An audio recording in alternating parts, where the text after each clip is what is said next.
오늘 우리에게 주신 하나님의 말씀은 갈라디아서 1장 11절에서 24절입니다. 갈라디아서 1장 11절에서 24절입니다. 한 절씩 교독하신 후 마지막 절은 합독하겠습니다. 형제들아, 내가 너희에게 알게 하노니 내가 전한 복음은 사람의 뜻을 따라 된 것이 아니니라. 이는 내가 사람에게서 받은 것도 아니요 배운 것도 아니요 오직 예수 그리스도의 계시로 말미암은 것이라. 내가 이전에 유대교에 있을 때 행한 일을 너희가 들었거니와 하나님의 교회를 심히 박해하여 멸하고 내가 내 동족 중 여러 영갑자보다 유대교를 지나치게 믿어 내 조상의 전통에 대하여 더욱 열심히 있었으나 그러나 내 어머니의 태로부터 나를 택정하시고 그의 은혜로 나를 부르시니가 그의 아들을 이방에 전하기 위하여 그를 내 속에 나타내시기를 기뻐하셨을 때 내가 곧 혈육과 의논하지 아니하고 또 나보다 먼저 사도된 자들을 만나려고 예루살렘으로 가지 아니하고 아라비아로 갔다가 다시 다메섹으로 돌아갔노라. 그 후 3년 만에 내가 게바를 방문하려고 예루살렘에 올라가서 그와 함께 15일을 머무는 동안 주의 형제 야고보 외에 다른 사도들을 보지 못하였노라. 보라, 내가 너희에게 쓰는 것은 하나님 앞에서 거짓말이 아니로다. 그 후에 내가 수리아와 길리기아 지방에 이르렀으나 그리스도 안에 있는 유대 교회들이 나를 얼굴로는 알지 못하고 다만 우리를 박해하던 자가 전에 멸하려던 그 믿음을 지금 전한다 함을 듣고 나로 말미암아 하나님께 영광을 돌리니라. 아멘.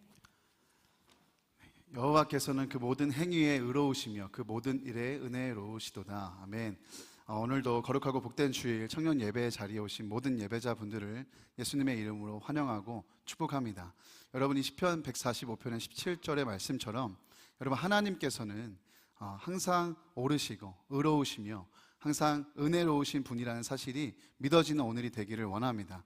제가 참 좋아하는 말 중에 이런 말이 있습니다. 하나님은 우리가 생각할 때 옳은 일을 하시기 때문에 옳으신 분이 아니라 하나님이 하시는 일이니까 옳으시고, 하나님은 우리에게 은혜를 베풀어 주시기 때문에 은혜로우신 게 아니라 하나님 스스로가 은혜이시기 때문에 하시는 모든 일이 우리에게 은혜가 된다는 말입니다. 여러분, 이 말씀을 우리가 오늘 아멘으로 받을 때 우리의 눈이 열리고 하나님의 신실하심과 선하심이 믿어지는 은혜가 있을 줄로 믿습니다. 네, 오늘도 이 청년 예배 자리에 잘 오셨습니다. 오늘 하나님의 또 이 선하심과 신실하심, 하나님은 의로우시고 항상 은혜로우시다는 이 사실이 선명하게 깨달아지는 주일이 되기를 예수님의 이름으로 축복합니다. 네, 오늘 말씀 속에서 바울은 자신이 어떻게 사도가 되었는지를 소개하고 있습니다. 예수 믿는 사람을 핍박하고 죽이기까지 했던 바울이 어떻게 해서든지 이 땅에서 예수의 이름을 지워버리려고 살았던 그가 지금 시리아의 수도죠, 이 다메섹이라는 곳에서 부활의 주님을 만났습니다. 여러분, 바울이 예수님을 믿었다는 것도 참 놀라운 일인데요, 생명 다해 예수를 전하게 된, 그리고 사도까지 됐다는 일은 아주 놀라운 일입니다. 그러면 바울의 입장에서 자신이 이만저만해서 내가 이런저런 일이 있어서 예수 믿고 이렇게 복음을 전하는 사람이 되었다, 사실은 한 문장이면 끝나는 얘기를 왜 장황하게 이렇게 성경의 편지를까지 기록하면서 설명하고 있는 것일까요? 여기는 중요한 이유가 있기 때문입니다. 우리가 계속해서 갈라디아서를 그 앞선에 보면서 여러분들께 소개를 드렸지만, 이 바울의 사도권을 가지고 공격하는 세력들이 있었고, 바울이 사도냐 아니냐에 따라서 그가 전한 예수 그리스도의 복음이 변질되고 훼손될 그 위기에 있었기 때문입니다. 그래서 바울은 장황하게 그가 부활의 주님을 만난 사실과 자신이 어떻게 사도가 되었는지 그 내력을 이 말씀을 통해서 밝히고 있는 것입니다. 오늘 함께 읽은 말씀 11절과 12절 말씀을 우리 다시 한번 보도록 하겠습니다. 함께 읽겠습니다. 시작. 형제들아, 내가 너희에게 알게 하노니 내가 전한 복음은 사람의 뜻을 따라 된 것이 아니니라. 이는 내가 사람에게서 받은 것도 아니요 배운 것도 아니요 오직 예수 그리스도의 계시로 말미암은 것이라. 네, 여기서 우리가 눈여겨보아야 되는 부분들이 있습니다. 바울이 자신이 하나님께 부름을 받고 복음을 전하게 된, 자신이 사도가 된 이 일은 사람의 뜻으로 된 게 아니다, 이렇게 11절에 얘기를 하죠. 이것은 내가 사람에게서 배운 게 아니라, 사람의 말이나 논리에 설득당한 게 아니라 하나님이 나에게 주신, 나에게 맡긴 일이다, 이렇게 얘기하는 것입니다. 그러니까 바울의 부르심과 보내심은 어떤 사람 때문에 일어난 일이 아니라 하나님의 뜻대로 된 일임을 얘기하고 있는 거예요. 그러니까 누군가에게 배우거나 전수받은 것도 아니고 또 누군가 사도를 해달라고 시키거나 임명하거나 부탁받은 일도 아니라 자신의 부르심과 보내심 이 모두가 하나님의 뜻대로 하나님이 하신 일이라는 사실을 밝히고 있어요. 그래서 바울이 사도라는 사실을 모두가 인정할 수 있도록 이렇게 설명하고 있는 일입니다. 12절에 보시면 오직 예수 그리스도의 계시라, 예수 그리스도의 계시로 말미암은 것이다 이렇게 얘기하고 있는데, 여러분 계시라는 것은 무엇입니까? 우리가 흔히 예언이다, 계시다 이런 얘기를 들으면 뭔가 미래적인 일을 예측하고 맞추고 이렇게 생각을 하기 마련입니다. 그런데 여러분 계시라는 단어의 뜻은 감추인 것을 드러내는 거예요. 그러니까 덮여 있던 것을 들어서 그 안을 보게 한다는 뜻이 바로 계시라는 뜻입니다. 여러분 한번 생각해 보십시오. 여기 어떤 물건이 있습니다. 천으로 덮여 있는 물건이 있는데, 여러분 제가 만약에 이 천을 들어서 여러분에게 보게 한다면 이것이 바로 계시라는 거예요. 그러니까 하나님이 예수 그리스도를 통해서 계시해 주셔서 이 복음을 내가 알게 되었고 내가 복음을 맡은 사도가 되었다라는 것. 그러니까 계시의 은혜, 계시의 측면을 바울이 강조하고 있는 거예요. 근데 여러분 계시라는 것은 제가 방금 설명드린 것처럼 저절로 되는 게 아닙니다. 계시하는 존재가 있다는 거예요. 여러분 이 천이 덮여 있는데 뭐 바람이 불지 않는 상황이라고 가정을 한다면 천이 저절로 들릴 경우는 거의 없습니다. 누군가 들어 올려야 그 안을 볼 수 있는 것처럼 계시라는 것은 계시하는 존재가 있다는 거예요. 그러면 그 계시를 누가 했습니까? 누가 주었습니까? 사람이 했습니까? 사람이 계시했습니까? 그게 아니죠.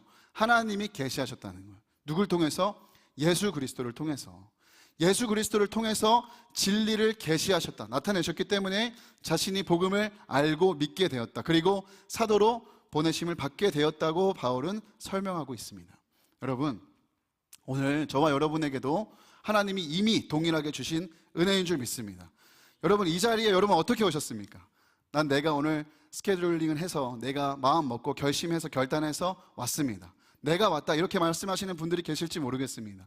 또 어떤 분들은 누가 오라고 해서, 누가 나를 초대해서, 나의 목자가, 나의 팀장이 오라고 해서 왔습니다. 여러분 그렇게 생각하실 수도 있겠습니다. 그런데 오늘 말씀을 통해서 우리가 분명하게 알 수 있는 것은 무엇입니까? 여러분 하나님이 여러분을 부르시지 않으면, 하나님이 여러분에게 계시의 은혜를 주시지 않으면 이 자리에 스스로 올 수 있는 사람은 한 사람도 없다라는 거예요. 여러분 우리는 주님의 계시가 없으면 결코 이 자리에 있을 수가 없다라는 사실을 기억해야 됩니다. 마찬가지로 우리가 은혜를 받고 은혜를 깨닫는다는 것도 마찬가지입니다. 내가 이해력이 좋아서, 문해력이 좋아서, 누가 설교를 잘해서, 어떤 말씀이 좋아서 내가 은혜를 받는 게 아니라 하나님께서 예수 그리스도를 통하여 진리를 여러분에게 계시해 주시지 않으면 여러분은 은혜를 받을 수도 없습니다. 은혜를 깨달을 수도 없는 것입니다. 그러니까 여러분이 이 자리에 와서 앉아 있는 것, 예배를 드리는 것, 여러분 일상을 살아가며 하나님의 은혜를 깨닫는 것, 이 모든 게 다 무엇입니까? 계시의 은혜라는 거예요. 계시의 은혜라는 거예요. 주중에 한 지체를 신방하는데 하나님은 다른 사람들은 만나주시는 것 같아요. 근데 왜 자신은 만나주시지 않을까? 이런 고민을 갖고 계시는 지체였습니다. 다른 사람들의 이야기를 들어보면 삶에서 아주 다이나믹한 일들이 있고 하나님을 거기서 경험하고 만나고 응답도 받는 것 같은데, 자신은 하나님을 너무 만나고 싶은 마음이 간절한데 자신에게는 그런 일이, 다이나믹한 일이 일어나지 않아서 하나님을 만나지 못하고 있는 것 같다, 하나님이 점점 더 믿기 어려워지는 것 같다, 이런 고백을 솔직한 심정으로 나누어 주시더라고요. 그래서 제가 같이 이야기를 하면서 이렇게 권해드렸어요. 그럼 한번 우리가 그게 진짜인지 확인해 보시자. 자매님 한번 그게 진짜인지 한번 확인해 보자. 그래서 말씀을 펼쳤습니다. 우리의 느낌이나 생각은 왔다 갔다 할 수 있거든요. 어느 때는 믿어졌다가도 믿겨지는 것 같다가도 어느 때는 또 믿겨지지 않는 것 같다가도 그렇게 왔다 갔다 할 수 있기 때문에 변하지 않는 이 약속에, 우리의 구원의 약속부터 시작해서 우리의 모든 것이 약속되어 있는 이 진리의 말씀이 뭐라고 말씀하는지 한번 확인해 보자 해서 하나하나 짚어봤어요. 그럼 제가 몇 가지 질문을 했습니다. 자매님, 혹시 자매님은 하나님을 아버지라고 부르는 것에 있어서 좀 뭔가 꺼려집니까? 아니면 자연스럽게 하나님을 아버지라고 부를 수 있습니까? 그랬더니 잘 모르시겠대요. 그래서 좋습니다. 그러면 자매님은 예수님을 주님이라고 부를 수 있습니까? 주님이라고 여기고 그렇게 부르고 신앙생활을 할 수 있습니까? 여쭤봤더니 그렇다고 하시는 거예요. 그래서 제가 그랬습니다. 그러면 그것이 바로 기적 중의 기적이고 이미 자매님이 하나님을 만나고 있다는 증거입니다.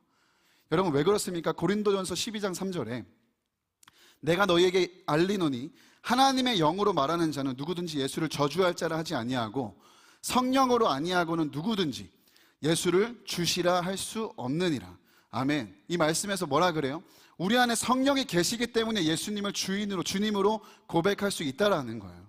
여러분, 성령이 있지 않은, 예수님을 믿지 않는 사람들을 붙잡고 예수님을 주인이라고 해보세요, 예수님을 주님이라고 고백해보세요라고 한다면, 지금 밖에 나가서 여러분 한번 우리가 그렇게 한다고 한다면 사람들이 뭐라 그럴까요? 바로 무릎을 꿇고 눈물을 흘리며 주님 이렇게 부를 수 있을까요?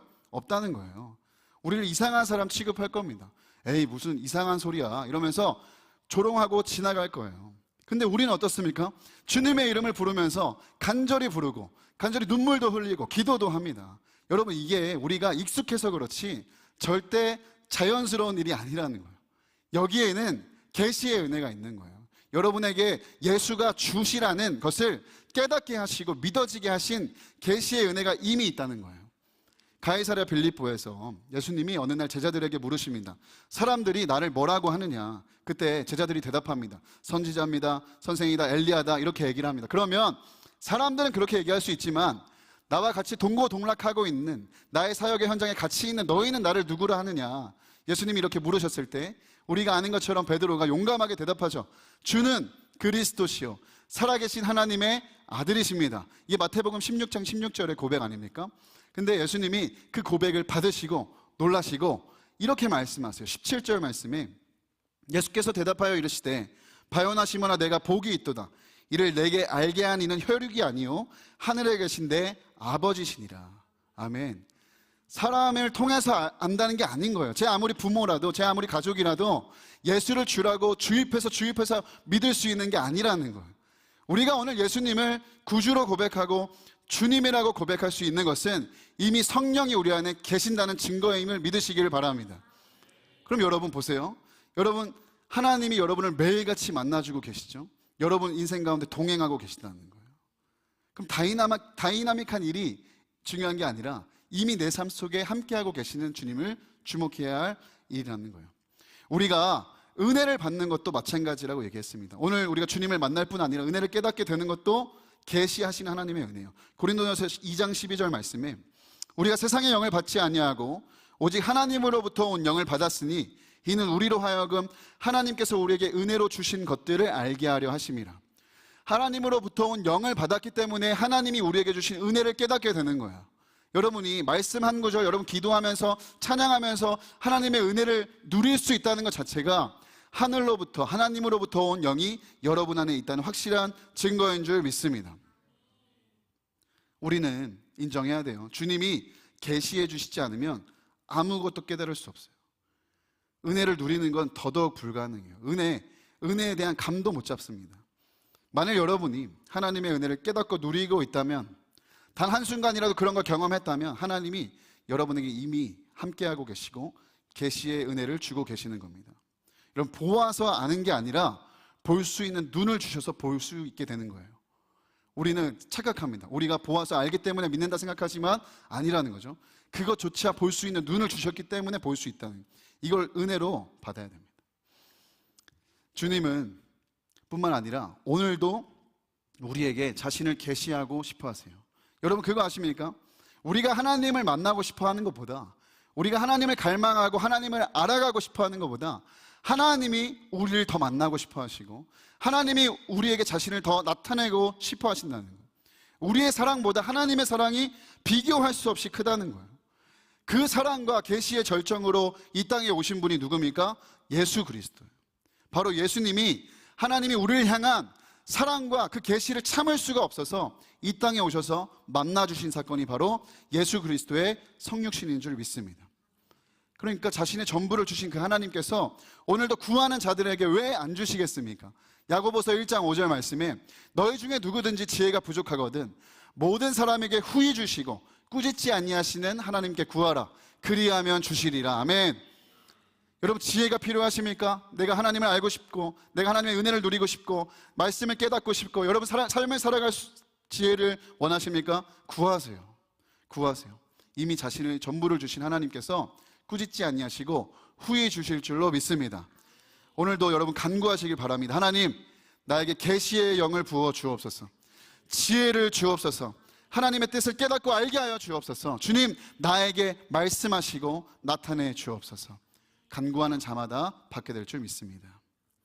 13절과 14절을 보면 바울은 자기가 얼마나 형편없는 삶을 살았는지, 하나님의 뜻이라 포장해놓고 자기 고집과 신념과 영광으로 얼마나 하나님의 마음을 찢어놓는 삶을 살았는지를 밝힙니다. 그러니까 그리스도를 정면으로 대적했던, 끔찍했던 지난날 자신의 모습을 밝히고 있어요. 방향을 잃은 열심이 이렇게 무서운 겁니다. 여러분, 무조건 열심히 한다고 중요한 게 아니에요. 무조건 열정이 있다고 중요한 게 아니에요. 왜요? 방향이 잘못되면 그만큼 하나님으로부터는 더 열심히 멀어집니다. 더 뜨겁게 멀어질 확률이 높기 때문이에요. 그래서 열정보다 방향을 먼저 잘 잡아야 됩니다. 하나님이 기뻐하시는 방향으로 가야 되는 거예요. 신념과 고집이 무서운 이유가 여기 있는 거죠. 그런데 바울이 뭐라 그래요? 그런 자신을 하나님은 버려두지 않으셨다. 그렇게 파멸로 내달리는, 하나님을 정면으로 대적하는 그 일을 향하여 달려가는 자기 자신을 하나님이 내버려두지 않으셨다는 거예요. 바울의 열정이 정점을 찍은 그 다메섹 언덕까지, 그 먼 곳까지 하나님 찾아오셔서 만나주셨다는 거예요. 그런데 그 일을 하나님이 어떻게 여기셨냐? 기뻐하셨다는 거예요. 16절 말씀인데요, 우리 함께 같이 읽어볼까요? 시작. 그의 아들을 이방에 전하기 위하여 그를 내 속에 나타내시기를 기뻐하셨을 때 내가 곧 혈육과 의논하지 아니하고.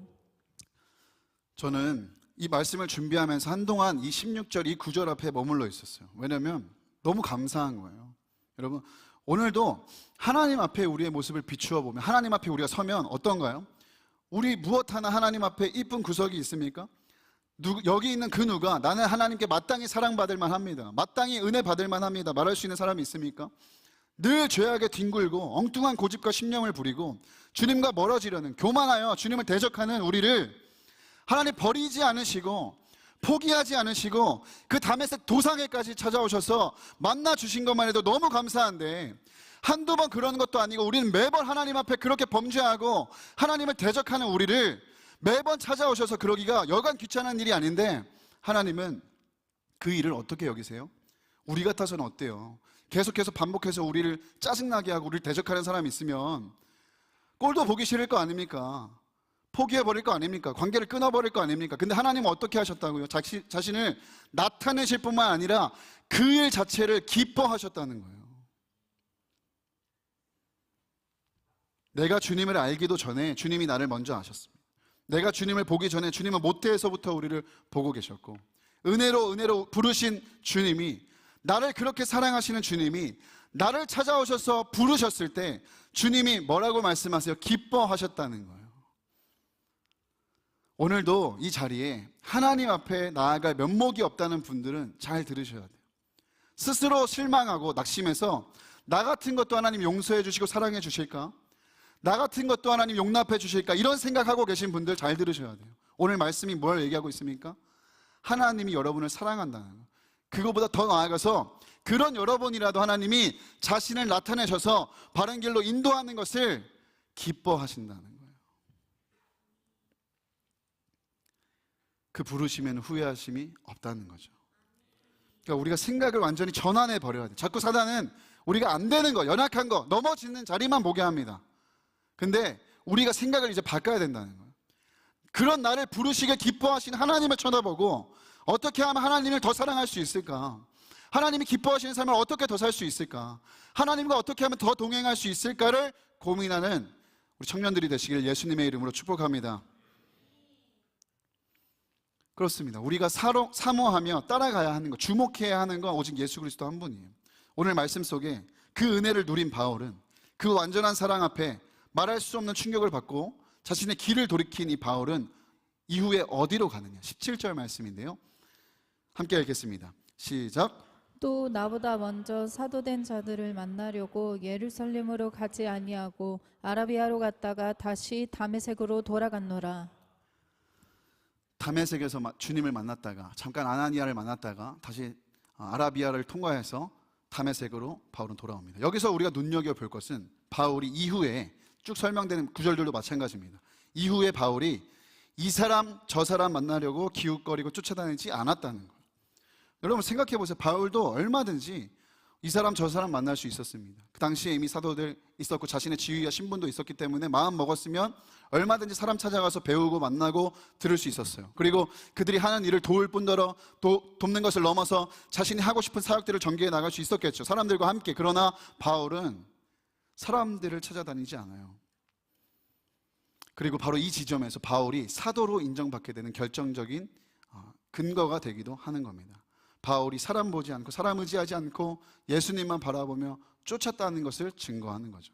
여러분, 이 부분은 굉장히 중요합니다. 왜냐하면 우리가 신앙생활을 하면서 우리는 어떻게 얘기합니까? 사람 보고 다니면 안 된다. 사람 의지하지 마라. 하나님 보고 다녀야 된다. 하나님 의지해야 된다 라고 얘기는 하지만 실제로는 어때요?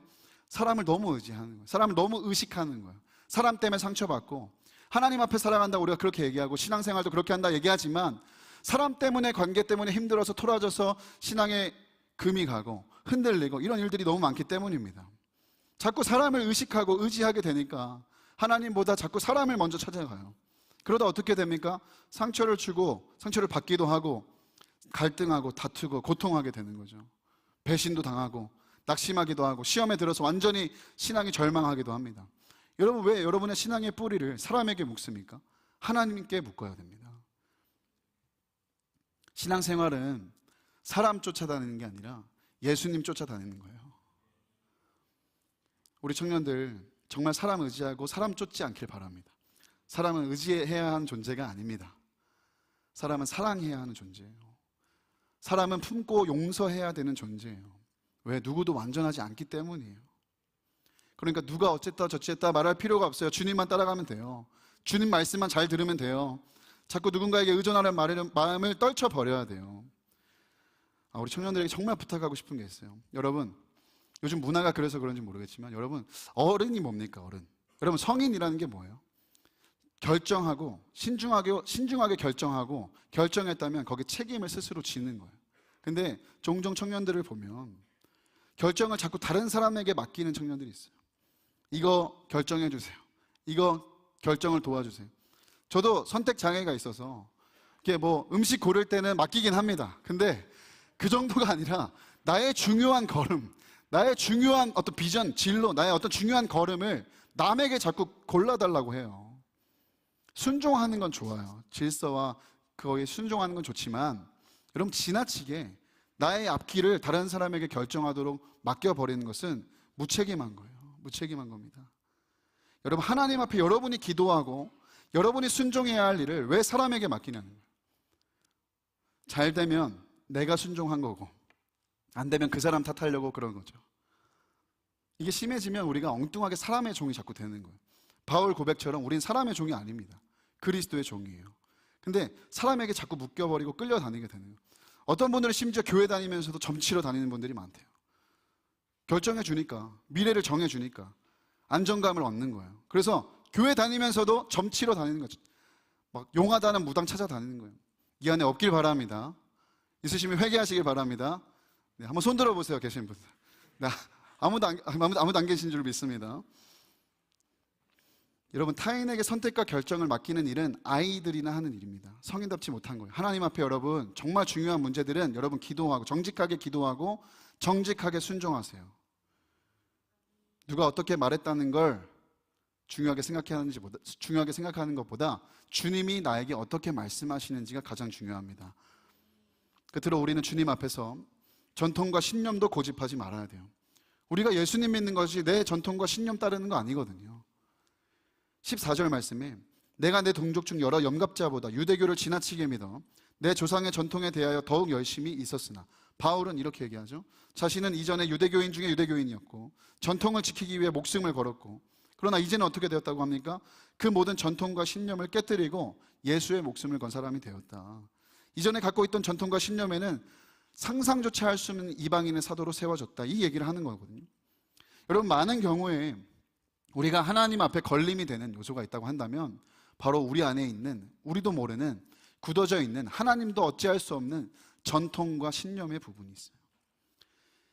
뭐가 있냐면 원래 그랬다, 절대 안 된다 라는 이 두 가지 단어예요. 원래와 절대예요.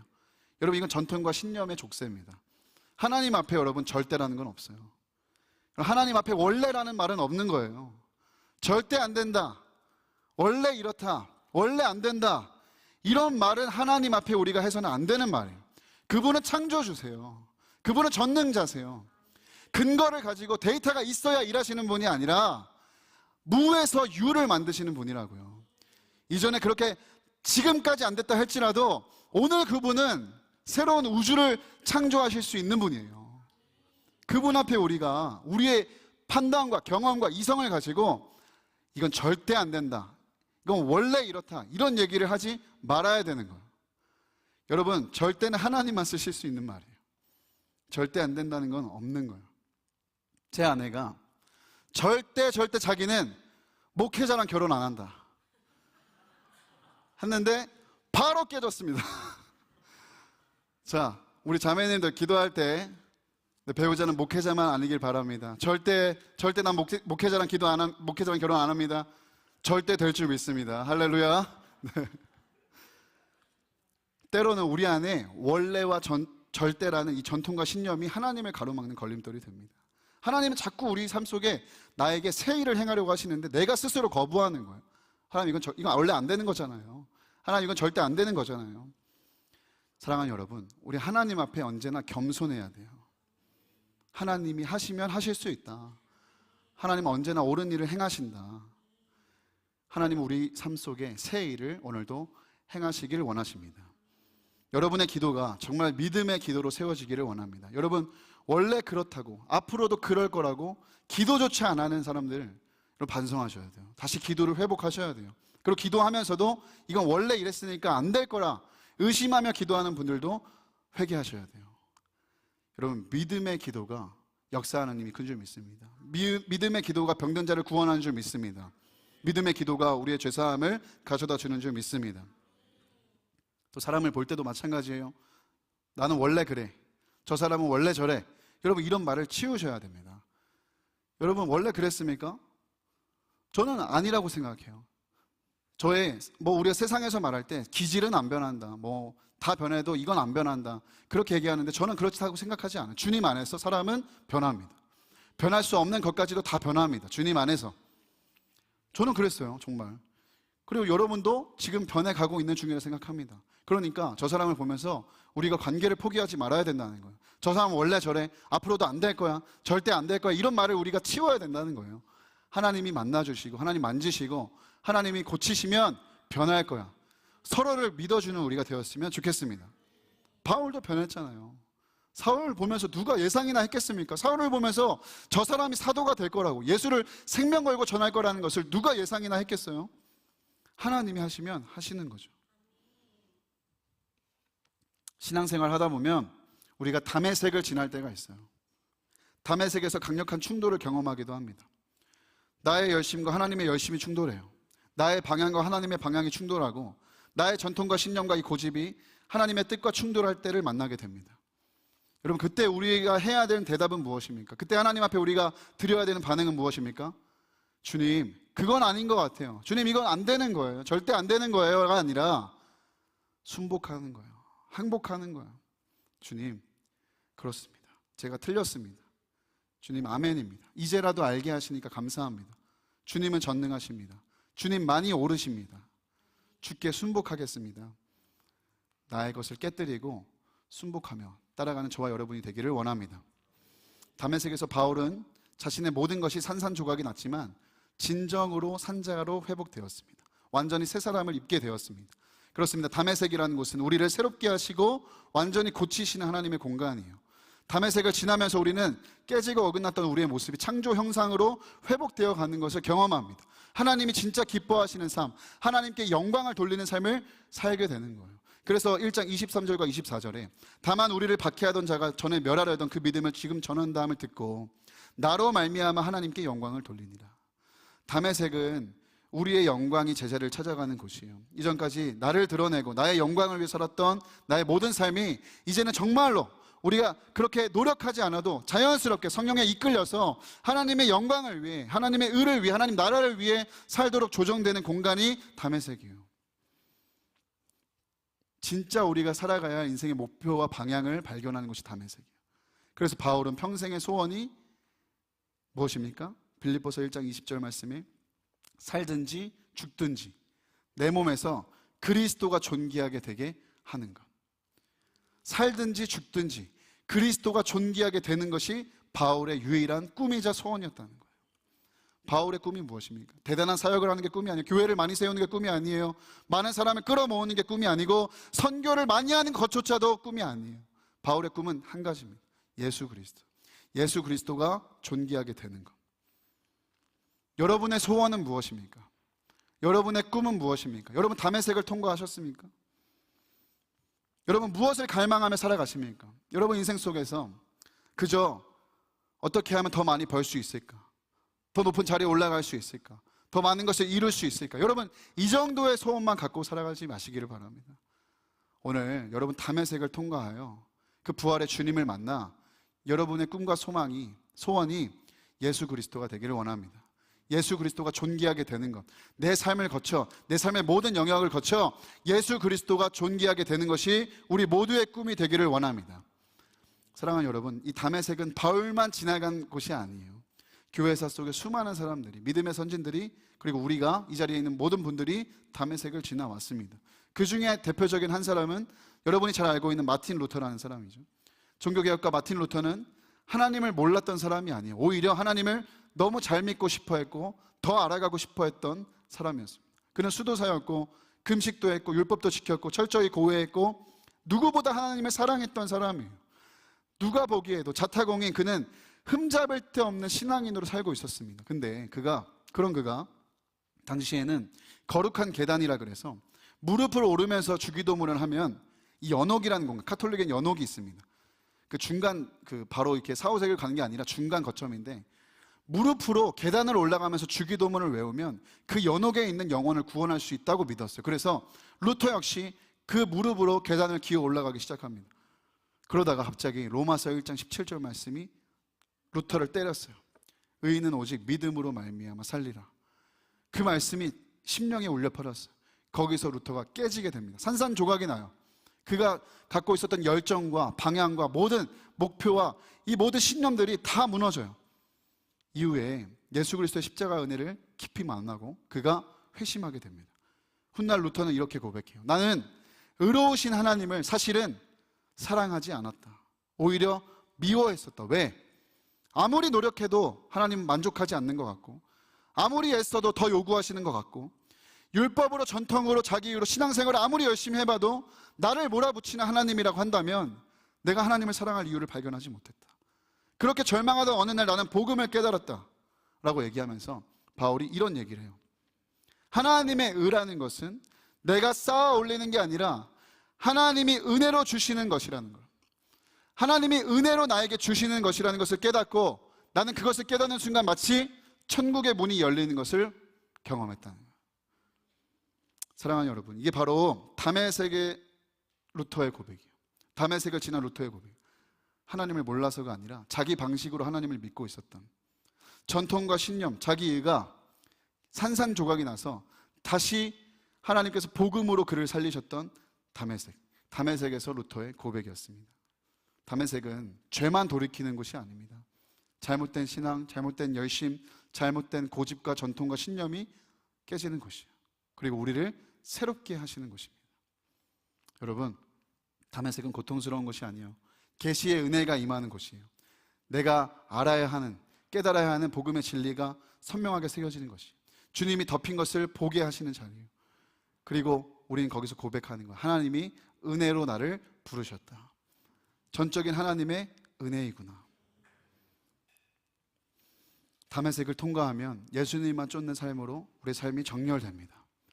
더 이상 나의 의와 나의 영광 쫓아 사는 인생이 아니라 어떻게 하면 이 땅에서 그저 부귀 영화를 누릴까 이런 고민하는 것이 아니라 나의 꿈과 나의 소원이 예수 그리스도가 존귀하게 되는 것, 그렇게 정렬되는 곳이 다메섹인 줄 믿습니다. 오늘 여러분 이 예배를 통해서 다메섹을 지나길 바랍니다. 여러분이 통과해야 할 길을 피하지 마시기 바랍니다. 그 길에서 우리가 깨어질 때 우리는 진정 살게 될 것입니다.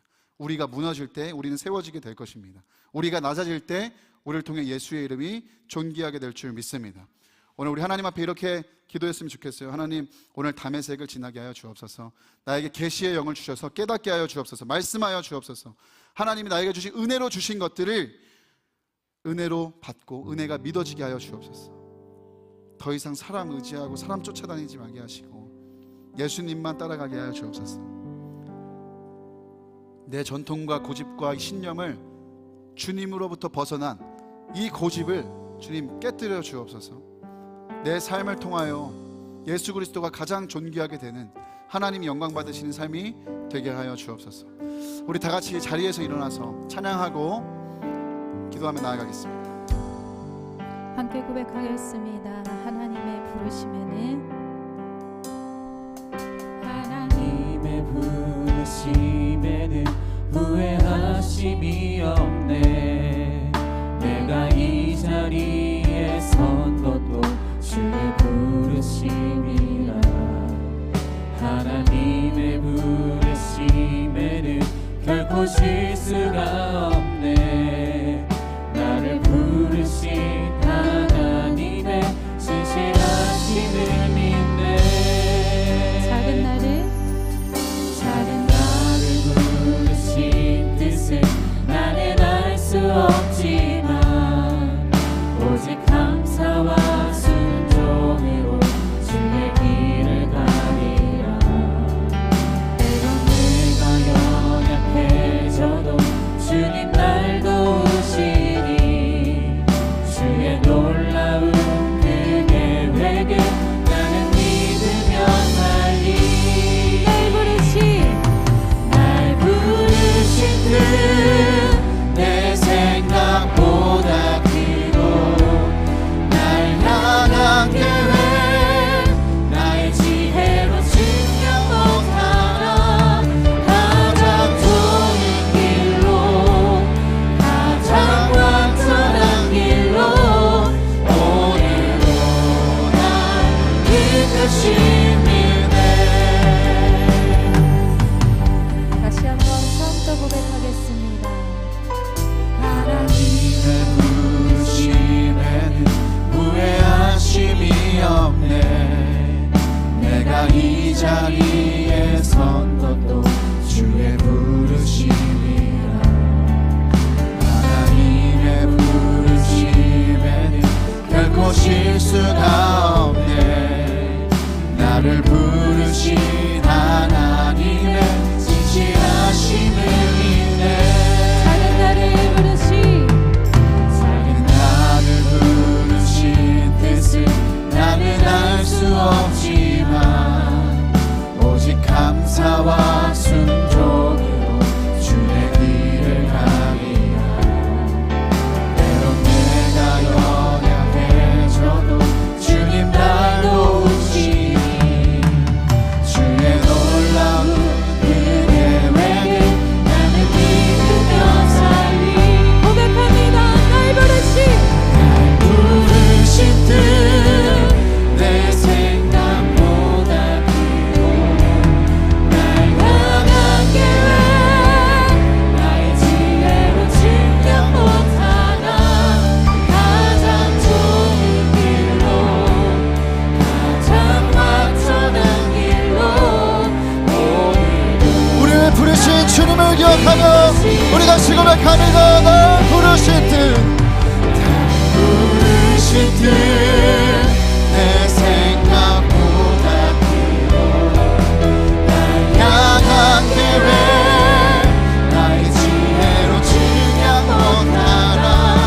가장 좋은 길로 가장 완전한 길로 오늘도 날 우리 다시 한번 고백합시다. 날 부르신 뜻 하나님의 부르심과 자유를 수용하고 하셨는데 아버지, 오늘 불러주신 주님의 은혜 감사합니다. 아버지, 오늘도 계신 은혜를 주시며 감사합니다. 아버지, 우리가 주님의 신부하여 일어나길 원합니다. 주님이 맡기시는 길을 순종함으로 하길 원합니다. 우리 다시 한번 고백합니다. 날 부르신 뜻 내 생각보다 크고 날 향한 계획 나의 지혜로 증량 못하나 가장 좋은 길로 가장 완전한 길로 오늘도 날 이끄심이네. 시간 우리 말씀부터 이거 기도할 때 먼저 하나님 앞에 감사하며 기도했으면 좋겠습니다. 하나님 자격 없는 우리지만 아버지의 마음을 아프게 하고 찢어놓는 우리지만 하나님 버리지 않으시고 포기하지 않으시고 다메섹까지 그 다메섹까지 나를 찾아오셔서 나를 부르시고 만나주신 아버지 하나님 감사합니다. 아버지 은혜로 여기는 우리가 되기를 원합니다. 아버지 계시의 영을 부어주사 하나님이 우리에게 은혜로 주신 것들을 깨닫게 하여 주옵소서.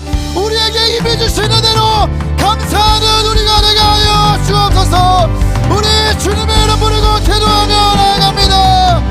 주여 사랑하신 아버지 하나님, 우리가 하나님을 멀리 떠나 아버지 우리가 하나님을 엉뚱하게 믿어 하나님 우리가 무너지고 좌절하고 죄에 뒷굴고 하나님 불순종과 하나님 기뻐하지 않는 삶으로 나아갈 때라도 하나님을 대적하며 하나님 원수가 되돌이라도 하나님께 담에서 도상까지 나를 찾아오셔서 아버지 나를 사랑한다 말씀해주시고 나를 만나주신 아버지 하나님 감사합니다. 하나님 나에게 자신을 나타내주실 때 하나님 기뻐하신다 말씀하신 아버지 하나님 감사합니다. 하나님 앞에 이쁜 구석이 없고 사랑받을 구석이 없고 하나님 앞에 부끄럽고 면목 없는 나이지만 아버지 오늘도 나를 찾아오셔서 아버지 기뻐하는 자라 내 사랑하는 자라 말씀해주신 아버지 하나님 감사합니다. 아버지 계시의 영을 부어 주옵소서. 볼 수 있는 눈을 열어 주옵소서. 들을 수 있는 귀를 열어 주옵소서. 아버지 하나님 이미 우리에게 은혜로 주신 것들을 깨달을 수 있는 하나님의 영을 부어 주옵소서. 아버지 우리 사랑하는 청년들 받지 못한 것들로 좌절하고 낙심하지 않게 하시고 이미 우리에게 주신 확실한 은혜를 붙들며 그 복음의 은혜를 붙들며 나아가는 우리가 되게 하여 주옵소서. 아버지의 자격 없는 나를 하나님이 아버지 부족하고 연약한 나를 아버지 무익한 나를 사랑하신 아버지 하나님 아버지 나에게 주신 은혜로 감사하는 내가 되길 원합니다. 나에게 주신 복음의 은혜로 감사하는 내가 되길 원합니다. 아버지 오늘 은혜를 회복시키소서. 아버지의 은혜를 부어주옵소서. 은혜 위에 은혜를 넣어 주옵소서. 계시의 영을 주사 감출 것을 드러나게 하시고 밝히 깨달을 수 있도록 도와주시고 은혜가 은혜로 여겨지는 아버지 나를 되게 하여 주옵소서.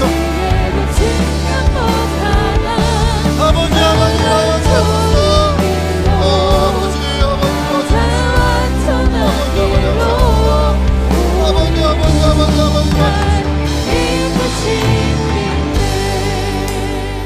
다시 한번 기도하겠습니다. 그렇습니다. 주님 은혜입니다. 은혜. 우리가 이 자리에 있는 것도 은혜고 아버지 우리가 부르심을 받은 것도 은혜고 매일같이 깨달아 주님 알 수 있는 것도 은혜입니다. 하나님 우리에게 계시의 영을 주셔서 하나님 볼 수 있고 들을 수 있도록 도와주옵소서. 우리가 받지 못한 것들로 절망하지 않게 하시고 이미 우리에게 주신 확실한 은혜 예수 그리스도의 복음으로 기뻐하는 우리가 되게 하여 주옵소서. 내가 원하는 것보다 주님이 더 원하시는 줄 믿습니다. 내가 사랑하는 것보다 주님이 나를 더 사랑하시는 줄 믿습니다. 오늘 그 은혜와 사랑이 믿어지게 하여 주옵소서. 우리 주님의 이름으로 다시 기도하며 나아갑시다. 주여 아버지 하나님 도와주시기 바랍니다. 우리 사랑하는 청년들의 눈을 열어주십시오. 우리 사랑하는 청년들의 귀를 열어주십시오. 주님이 얼마나 우리 사랑하시고 아버지 우리를 얼마나 기뻐하시는지 우리를 얼마나 원하시는지 아버지 우리에게 얼마나 계시를 나타내길 원하시는지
마지막으로 함께 기도하겠습니다. 하나님, 오늘 다메섹을 지나길 원합니다.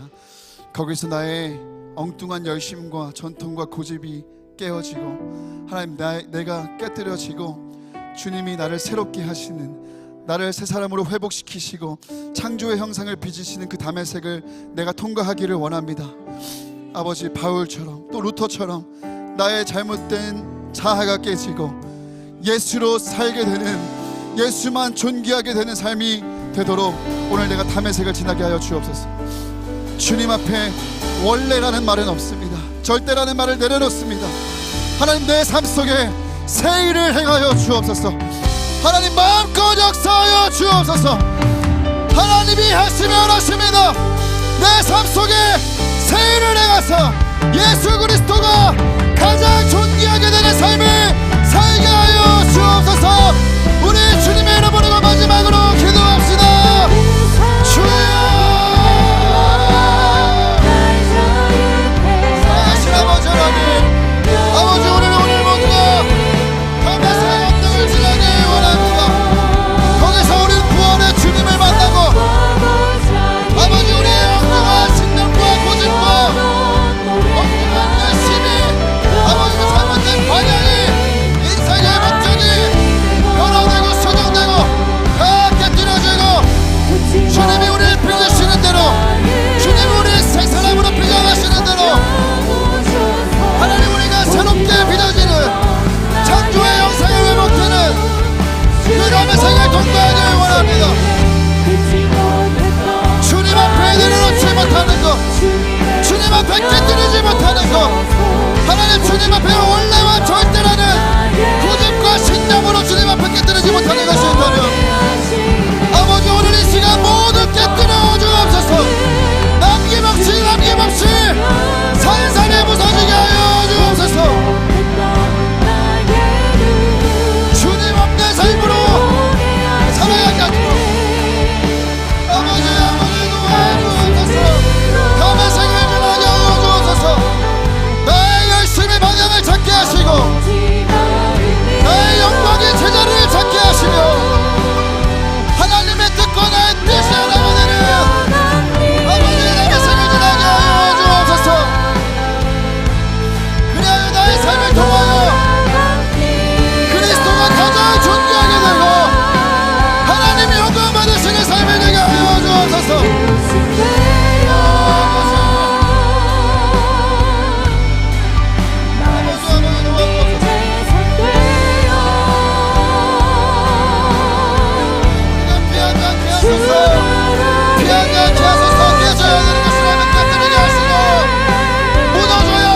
무너지게 하시고, 하나님, 우리 새롭게 변화하시는데 걸림이 없게 하소서. 하나님, 다 내려놓게 하소서. 아버지, 다 깨어지게 하소서.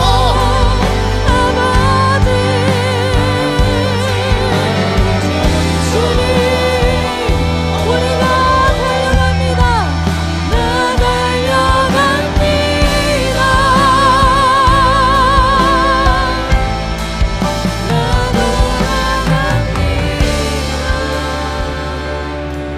살아계신 하나님, 모든 것이 주님의 은혜입니다. 스스로 절대 깨달을 수 없고 알 수도 없는 우리를 위해 주님은 오셨습니다. 예수 그리스도를 통한 계시를 통하여 하나님의 은혜를 깨닫게 하시고 우리를 불러주신 아버지 하나님, 은혜의 감사를 드립니다. 하나님, 우리가 보아서 알고 믿는 것이 아니라 볼 수 있는 눈을 주셨기에 알 수 있었고, 들을 수 있는 귀를 주셨기에 들을 수 있었습니다. 모든 것이 주님의 은혜임을 고백합니다. 우리가 받지 못한 것들로 낙심하고 의심하고 절망하지 않게 하시고, 이미 우리에게 주신 확실한 은혜, 예수 그리스도의 복음으로 말미암아 감사하고 감격하는 우리가 되게 하여 주옵소서. 사랑하는 청년들에게 계시의 영을 부어주사 말씀 한 구절을 보아도 살아계신 주님의 음성을 듣게 하시고, 단 5분을 기도하더라도 주님의 임재로 들어갈 수 있는 계시의 은혜를 허락하여 주옵소서. 덮인 것을 거두시고 감추인 것을 드러내시며, 아버지, 우리가 은혜를 은혜로 누릴 수 있도록 매일같이 우리의 심령을 새롭게 하여 주옵소서. 내가 주를 멀리 떠나 원수같이 주님을 대적하고 외면하고 부인했을 그때에도, 그 다메섹까지도 주님 나를 버리지 않으시고 포기하지 않으시고 찾아오사 자신을 나타내시기를 기뻐하신 아버지 하나님 감사합니다. 하나님의 사랑이 우리의 사랑보다 더 크고 하나님의 바람이 우리의 바람보다 더 큰 아버지 감사합니다. 이 사랑이 믿어지는 오늘이 되게 하여 주옵소서. 우리 안에 엉뚱한 열심과 하나님 잘못된 전통과 신념이 있다면 모두 깨뜨려 주옵소서. 다 부서지게 하여 주옵소서. 우리의 열심이 방향을 찾게 하시고 우리의 영광이 제자리를 찾게 하시고 하나님 깨어진 우리의 존재가 산산이 부서져 새 사람을 입게 하시며 창조의 형상으로 회복되는 그 다메섹으로 우리를 인도하여 주옵소서. 원래라는 절대라는 말을 주님 앞에서 지우겠습니다. 주님 내게 새 일을 행하여 주십시오. 내 삶 속에 새 일을 행하여 주십시오. 내가 기도하고 있는 영역들 가운데 새 일을 행하여 주십시오. 내가 눈물로 붙들고 있는 고민 가운데 새 일을 행하여 주십시오. 하나님 절망하지 않게 하여 주십시오. 포기하지 않게 하여 주십시오. 주님이 하시면 하십니다. 주님 마음껏 역사하여 주옵소서. 이제는 살든지 죽든지 그리스도가 가장 존귀하게 되는 삶을 살길 원합니다. 나의 소원도 바꿔주십시오. 나의 원함도 나의 꿈도 변화시켜 주십시오. 그럼 나를 통하여 하나님 홀로 영광 받으시기를 원합니다. 우리 사랑하는 청년들의 삶을 통하여 그리스도가 존귀하게 되시고 하나님이 영광 받으시는 삶으로 이끌어 주옵소서. 오늘 예배에 나올 때 빈손으로 오지 않고 예물 들고 나온 손길을 들으심 기억하여 주시고 드린 손길들 위해 복에 복을 더하여 주옵시고 드리고 싶으나 드릴 수 없는 형편 가운데 있는 이들을 주님 긍휼히 여겨주시고 살펴주시고 차고 넘치게 드릴 수 있도록 도와주시고 이 예물이 흘러가는 곳마다 하나님의 나라가 임하게 하시며 하나님의 뜻이 실현될 수 있도록 모든 순간순간 주님 지도하시고 함께하여 주옵소서. 이제는 우리 주 예수 그리스도의 은혜와 아버지 하나님의 극진하신 사랑하심과 성령의 교통하심의 은혜가 오늘 말씀을 통하여 다메섹을 지나 창조의 형상을 회복하여 주님만 생명 다해 사랑하고 주님만 존귀하게 높이는 삶을 살기로 결단하는 모든 예배자들 머리머리 위에와 시냇가 푸른나무 교회와 나라와 민족과 열방에 있는 모든 교회들 위해 이제로부터 영원까지 함께 하시기를 간절히 축원하옵나이다. 아멘.